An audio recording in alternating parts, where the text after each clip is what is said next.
Bonjour, c'est Lisiane, je suis ravie de te retrouver dans cette nouvelle vidéo, une vidéo dans laquelle je vais t'expliquer comment préparer ta séance d'irrigation du côlon. Mais avant ça, juste avant, je t'invite à cliquer ici en bas de l'écran pour t'abonner à la chaîne et recevoir toutes les infos concernant cette pratique d'irrigation du côlon et d'autres sujets que je traite régulièrement. Alors, comment préparer ta séance? Une séance, ça se prépare dans les 2 jours qui précèdent ton rendez-vous et ça se prépare notamment sur le plan alimentaire. Qu'est-ce que ça veut dire? Ben, ça veut dire que pendant 2 jours, tu vas faire en sorte de moins manger, certainement de mieux manger aussi. Et moins manger, ça va permettre à ton système digestif de se mettre au repos. Voilà. Et quand tu vas arriver avec un système digestif plus reposé, tout simplement, ça va permettre à ta séance d'être plus efficace. Tu vas en tirer plus de bénéfices. Et ça, c'est très important. Alors, moins manger avant une séance d'irrigation du côlon, qu'est-ce que ça veut dire? Ça veut dire, si c'est dans tes habitudes alimentaires, que tu vas devoir supprimer tout ce qui est plat cuisiné, tout ce qui est viennoiserie, tout ce qui est, relié à une fabrication industrielle. Pourquoi? Parce que à l'intérieur de tous ces plats-là, tu as, beaucoup de conservateurs, tu as beaucoup d'additifs qui sont, délétères pour la santé. Donc on évacue déjà, tous ces aliments-là. Ensuite, tu vas aussi supprimer le gluten et moi j'aime bien supprimer aussi les amidons.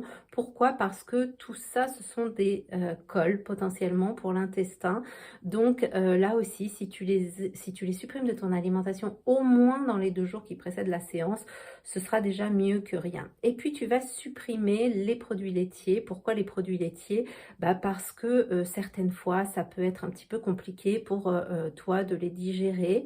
Ça fait aussi partie des aliments qui sont pro-inflammatoires et l'idée, c'est pas du tout justement de créer, enfin d'entretenir plutôt une inflammation qui pourrait potentiellement être là au niveau de ton digestif et au niveau de ton côlon tout particulièrement. Une fois que tu as fait tout ça, qu'est-ce qu'il te reste? Eh bien, il te reste les légumes verts que tu vas faire cuire. Cuisson douce, vapeur, mijotée de préférence, d'accord? Et puis avec ces légumes verts que tu pourras manger en quantité suffisante pour ne pas avoir faim, tu vas pouvoir ajouter des protéines, soit des protéines animales si tu les consommes, des protéines animales qui sont peu grasses, donc ça va être tout ce qui est viande blanche et puis tu vas aller vers des poissons aussi peu gras, donc dans ces moments-là, tu vas exceptionnellement éviter le maquereau, les sardines, le saumon, voilà, d'accord? Tu évites ce genre de poissons qui, eux, sont très gras. Ou à tes légumes verts, si tu ne consommes pas de protéines animales, tu peux associer les protéines végétales. Donc, tu vas pouvoir manger des lentilles, ce genre de choses. Et si c'est quelque chose qui est compliqué pour toi à digérer, tu vas les faire germer, d'accord? Tu les rinces bien et tu les fais germer. C'est beaucoup plus digeste, beaucoup plus facile à digérer. Voilà, donc ça, c'est les choses que tu peux associer. Évite d'associer protéines animales et végétales en même temps parce que ça, c'est pas forcément très simple à digérer. Si tu as faim, tu vas pouvoir compléter ces repas-là par un petit peu de quinoa ou un petit peu de sarrasin. Ça, ce sont des bonnes alternatives aux céréales qui ont des indices glycémiques assez bas, donc peu chargés en sucre. Et ça, c'est plus facile à digérer aussi. Tu peux quand même manger un petit peu de riz semi-complet, de préférence complet, si ça passe au niveau digestif. Évite le riz blanc, hein, là encore une fois, sucre rapide, pas très intéressant au niveau nutritionnel. Voilà. Tu vas aussi pouvoir manger des fruits. Alors comment, à quel moment on mange les fruits?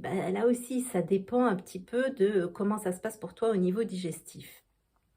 Le mieux pour que ça passe bien, c'est de les manger 30 minutes avant les repas ou alors tu les prends comme en cas, c'est-à-dire vraiment, vraiment à distance des repas.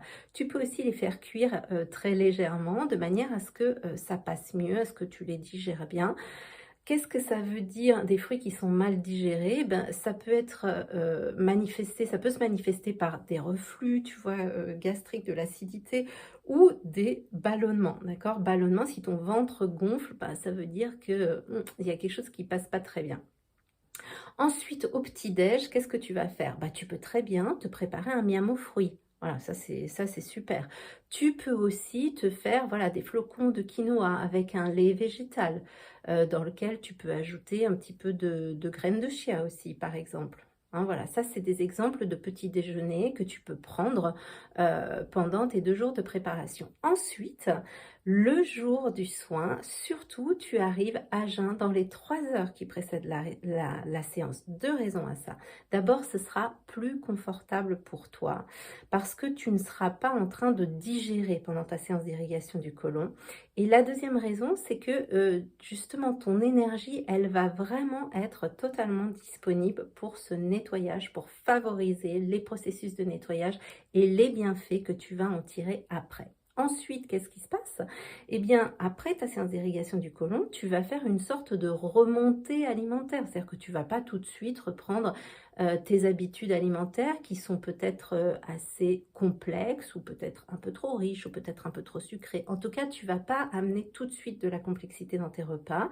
Donc, tu vas faire exactement comme tu as fait avant la séance pendant 2 jours, tranquillement. Tu vas réhabituer ton système digestif à travailler tranquillement, un peu plus, puis un peu plus, puis un peu plus, puis un peu plus. Voilà. Et quand tu fais ça, eh bien là, tu tires vraiment le bénéfice, un excellent bénéfice du travail qui aura été fait pendant ta séance. Pour la favoriser encore plus, si vraiment, par exemple, tu as un transit ralenti, tu peux aussi à ton petit déjeuner ajouter quelques pruneaux que tu auras fait tremper. Tu peux aussi prendre, comme je te le disais, des graines de chia que tu fais tremper aussi pour favoriser le mouvement de ton côlon. Voilà, il y a des petites astuces aussi comme ça que tu peux mettre en place. Il y a aussi le psyllium, mais le psyllium, attention, il faut être sûr que c'est quelque chose qui ne te fait pas ballonner, qui ne va pas te faire qui ne va pas surcharger ton côlon. Le psyllium, c'est pas la panacée, ça marche pas chez tout le monde. Voilà, donc expérimente. Si tu as des doutes, n'hésite pas à me poser des questions sous la vidéo, j'y répondrai bien sûr. Et puis, je te dis à très vite en rendez-vous. Prends bien soin de toi. Ciao, ciao.